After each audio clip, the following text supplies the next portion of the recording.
নামাজে বসে যে আত্মাহিত দোয়া পড়ি তার পিছনে এত বড় সুন্দর একটি গল্প তা জানা ছিল না। আমার বিশ্বাস সবার ভালো লাগবে এবং নামাজ পড়ার মনোযোগও বাড়বে, ইমান তাজা হবে। এই দোয়ার পিছনে গল্পটা জানার পর সত্যি আমার হৃদয়টা অনেক কোমল হয়ে গেছে।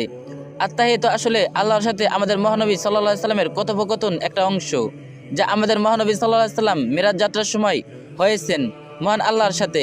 মহানবী সাল্লাল্লাহু আলাইহি সাল্লাম যখন আল্লাহর সাথে কথোপকথন শুরু করে তখন আল্লাহকে আসসালামু আলাইকুম বলেননি, তাহলে কি বলেছিলেন? কারণ আমরা মহান আল্লাহকে বলতে পারবো না আল্লাহ আপনার উপর শান্তি নাজিল হোক, কারণ আল্লাহ নিজেই একমাত্র পৃথিবীর সকল শান্তির এবং রহমতের উৎপস্থিল।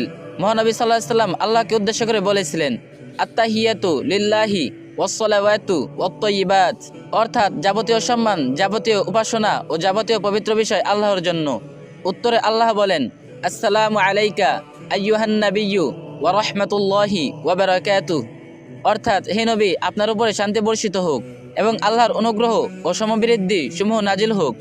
এতে মহানবী সাল্লাল্লাহু আলাইহি সাল্লাম বলেন, আসসালামু আলাইনা ওয়া আলা ইবাদিল্লাহিস সালিহিন, অর্থাৎ আল্লাহর সমবৃদ্ধি শান্তি বর্ষিত হোক আমাদের উপরে ও আল্লাহর সৎকর্মশীল বান্দাগণের উপরে। মহান আল্লাহ এবং মহানবী সাল্লাল্লাহু আলাইহি সাল্লাম এই কথোপকথন শুনে ফেরেশতারাও বলেন, আশহাদু আল্লা ইলাহা ইল্লাল্লাহু ওয়া আশহাদু আন্না মুহাম্মাদান আবদুহু ওয়া রাসূলুহু, অর্থাৎ আমি সাক্ষ্য দিচ্ছি যে আল্লাহ ব্যতীত কোনো উপাস্য নেই এবং আমি সাক্ষ্য দিচ্ছি যে মহানবী সাল্লাল্লাহু আলাইহি সাল্লাম তার বান্দা ও রাসূল। সুবহানাল্লাহ। এখন আমি এবং আপনি আত্তাহিয়াতুর গুরুত্ব এবং পিছনের ইতিহাস জানতে পারলাম। এবার একটু চিন্তা করুন তো, এই ভিডিওটি আপনার মাধ্যমে অন্যান্য মানুষেরাও যদি জানে তাহলে তারা এই দোয়ার গুরুত্ব বুঝতে পারবে ইনশাল্লাহ। এই ভিডিওটি অন্য একজনের সাথে শেয়ার করুন যাতে তারাও এই বিষয়গুলো বুঝতে পারে, আর যে যত পারেন কপি লিংক করে দিন।